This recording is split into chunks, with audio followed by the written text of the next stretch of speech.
Hello welcome back. അപ്പം ഇന്നത്തെ ഒരു കുക്കിംഗ് വീഡിയോ ആയിട്ട് വന്നിരിക്കുകയാണ്. അപ്പം നമ്മളെല്ലാവരും ഒരു മോസ്റ്റ് ഫേവറേറ്റ് സ്നാക്കാണ് ഇന്നത്തെ റെസിപ്പി. കല്ലുമ്മക്കായ പൊരിച്ചത്, കടുക്ക എന്നൊക്കെ പറയും നമ്മുടെ നാട്ടിൽ. അപ്പം നിങ്ങളുടെ നാട്ടിൽ എന്താ പറയുക എന്നുള്ളത് കമൻറ്റ് ചെയ്യുക. അതായത് നമുക്കിപ്പോൾ തട്ടുകടയിലൊക്കെ സ്പെഷ്യലായിട്ട് കിട്ടുന്ന ഐറ്റമാണ്. ഞാൻ കുറേ തട്ടുകടയിൽ നിന്ന് കല്ലുമ്മക്കായ കഴിച്ചിട്ടുണ്ട്, പക്ഷേ അമ്മയാക്കുന്ന ഈ ഒരു ടേസ്റ്റ് ഇവിടുന്ന് എനിക്ക് കിട്ടിയിട്ടില്ല. അപ്പോൾ ആ ഒരു സീക്രട്ട് റെസിപ്പി കൂടെയാണ് ഇന്നത്തെ ഒരു വീഡിയോയിൽ ഷെയർ ചെയ്യുന്നത്. കഴിക്കാൻ നല്ല എളുപ്പമാണെങ്കിലും ഇത് ക്ലീൻ ചെയ്യാൻ വേണ്ടിയിട്ട് കുറച്ച് പണിയുണ്ട്. ആക്കാനൊക്കെ സിമ്പിളാണ്, പക്ഷെ ഇത് ക്ലീൻ ചെയ്തെടുക്കുക. ഇതിൻ്റെ പുറകിൽ നമ്മുടെ മറാല പോലത്തെ ഒരു കുച്ചു പോലത്തെ ഒരു സംഭവമുണ്ട്. അതൊക്കെ പറിച്ചിട്ട് തോട് നന്നായിട്ട് കഴുകിയിട്ട് ഉള്ളിലത്തെ വേസ്റ്റൊക്കെ ഇത് പിളർന്നിട്ട്, അതായത് പുഴുങ്ങാതെയാണ്. നോർമലി നമ്മളിപ്പോൾ കല്ലുമ്മക്കായ പൊരിക്കുമ്പോൾ പുഴുങ്ങിയതിന് ശേഷമാണല്ലോ തോട് പഴുക്കുക, അപ്പം വേഗം കിട്ടും. ഇത് പുഴുങ്ങുന്ന സമയത്താണല്ലോ ഇതിങ്ങനെ ഓപ്പൺ ചെയ്ത് വരിക. അപ്പോൾ ഇത് പുഴുങ്ങാതെ പച്ചക്ക് തന്നെ കീറിയിട്ടെടുക്കാൻ കുറച്ചൊരു പണിയാണ്. അപ്പോൾ ഇത് നല്ല ക്ലീനായി ഉള്ളിലത്തെ വേസ്റ്റൊക്കെ എടുത്തിട്ട് ഇത് സെപ്പറേറ്റ് ആകാതെ പിളർത്തിയെടുക്കണം. അപ്പോൾ ഈ പിളർന്ന ഭാഗത്തേക്കാണ് നമുക്ക് ബാക്കിയുള്ള മസാല, അതായത് കൂട്ട് അടച്ചു വെച്ചിട്ട് ആവിയിൽ വെക്കാൻ വേണ്ടത്. അപ്പോൾ ഈ മസാലയ്ക്ക് എന്തൊക്കെയാണ് വേണ്ടതെന്നാണ് ഈ കാണിക്കുന്നത്. ചിരകിയ തേങ്ങ വേണം, അതുപോലെ തന്നെ പത്തിരിപ്പൊടി അല്ലെങ്കിൽ അരിപ്പൊടി വേണം, പെരിഞ്ജീരകം, പച്ചമുളക്, കറിവേപ്പില, മല്ലിച്ചപ്പ്, ഇത്രയും സാധനങ്ങളാണ് വേണ്ടത്.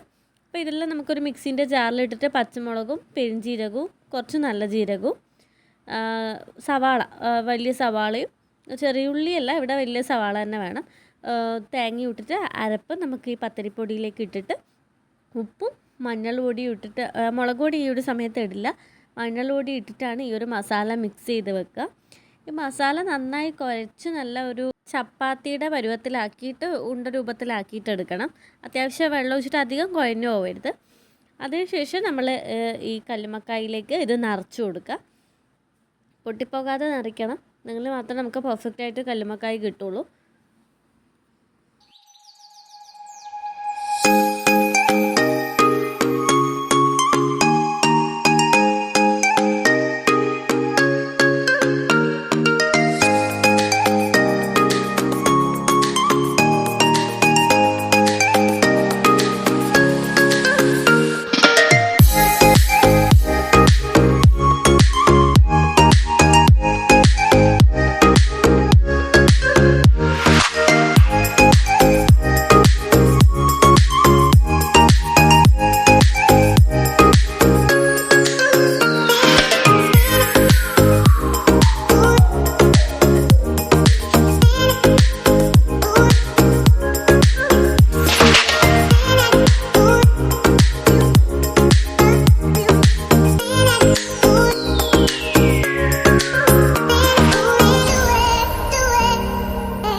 അപ്പം നമ്മളെടുത്ത എല്ലാ കല്ലുമ്മക്കായിലും നമ്മൾ മസാല വരക്കി വെച്ചു.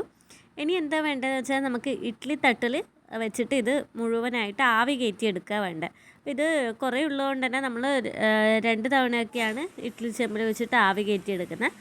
ആവി കയറ്റി വെച്ച് കഴിഞ്ഞാൽ നമ്മളിത് തണിയാൻ വേണ്ടിയിട്ട് ആവി ഒരു അരമണിക്കൂർ ആ ഒരു ടൈമൊക്കെ വെച്ചാൽ മതിയാവും. ഇത് ആവിക്ക് വെച്ചതിന് ശേഷം നമുക്കിത് തണിയാൻ വെക്കണം. തണി കഴിഞ്ഞാൽ മാത്രമേ നമുക്ക് ഈ തോടുന്ന് കറക്റ്റായിട്ട് ഇത് വിട്ട് കിട്ടത്തുള്ളൂ. അപ്പോൾ ഇത് ആദ്യത്തെ ഒരു ഡസൻ ഓൾറെഡി കുക്കായിട്ടുള്ളതാണ്, നല്ല ചൂടുണ്ട്. അപ്പോൾ ഇത് നന്നായിട്ട് വെന്ത് കഴിഞ്ഞു. ഇനി നമുക്കിതെല്ലാം സെപ്പറേറ്റ് ചെയ്തിട്ട് മസാലയിൽ മുക്കിയിട്ട് എണ്ണയിൽ പൊരിച്ചെടുക്കുക ചെയ്യാം. അപ്പോൾ ഇനി ഇത് എല്ലാം കൂടി ആയിട്ടാകുമ്പോൾ നമുക്കെല്ലാം കൂടി ഒപ്പരം മസാലയിൽ പെരക്കിയിട്ട് പൊരിച്ചെടുക്കാം. വീട്ടിൽ നിന്നാക്കാൻ ഇച്ചിരി പണിയാണെങ്കിലും നമുക്ക് നല്ല, അതായത് സീസണൊക്കെ ആണെങ്കിൽ ആക്കി എടുക്കാൻ വേണ്ടിയിട്ട് അടിപൊളിയാണ്.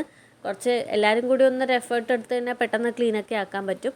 ഇത് ഒന്നിന് നമുക്കിപ്പോൾ മാർക്കറ്റിൽ 18-20 ആ റേഞ്ചിൽ അതിൻ്റെ പൈസ വാങ്ങുന്നത്. അതിൻ്റെ ഉള്ളിൽ ഒരു സൈഡ് കല്ലുമ്മക്കായി മാത്രമേ നമുക്ക് കിട്ടുകയുള്ളൂ. വീട്ടിലാകുമ്പോൾ നമുക്ക് ഇഷ്ടം പോലെ ആക്കി കഴിക്കാം. പൊരിക്കാൻ വേണ്ടിയിട്ട് നമുക്ക് മസാല എന്തൊക്കെയാണ് വേണ്ടതെന്ന് വിചാരിച്ചാൽ കുറച്ച് വെളിച്ചെണ്ണയും വെള്ളവും ഉപ്പും മഞ്ഞളും ഉപ്പും മുളക് പൊടിയും കൂടിയിട്ടാണ് മസാല തയ്യാറാക്കുക. അപ്പോൾ ഇതെല്ലാം ഒന്ന് മസാലയിൽ ഒരു 5-10 മിനിറ്റ് ഒന്ന് മസാല പുരക്കി വെച്ചതിന് ശേഷം പാനിൽ നമുക്ക് എണ്ണ വെച്ച് ചൂടാക്കിയിട്ട് 2 സൈഡും നന്നായിട്ടൊന്ന് ഫ്രൈ ചെയ്തെടുക്കാം. അപ്പോൾ നമ്മുടെ ടേസ്റ്റി കല്ലുമ്മക്കായ അല്ലെങ്കിൽ കടുക്ക റെഡിയാവും. വൈകുന്നേരം നല്ല ചായയുടെ ഒക്കെ കൂടെ കഴിക്കാൻ വേണ്ടിയിട്ട് അടിപൊളിയാണ്. അപ്പോൾ എല്ലാവരും തീർച്ചയായിട്ടും ഈ ഒരു വീഡിയോ കണ്ടിട്ട് നിങ്ങൾക്ക് എല്ലാവർക്കും ഉപകാരപ്രദമായി എന്ന് വിചാരിക്കുന്നു. എല്ലാവരും തീർച്ചയായിട്ടും വീട്ടിൽ ട്രൈ ചെയ്ത് നോക്കുക, അഭിപ്രായം കമൻറ്റ് ചെയ്യുക. Thank you for watching.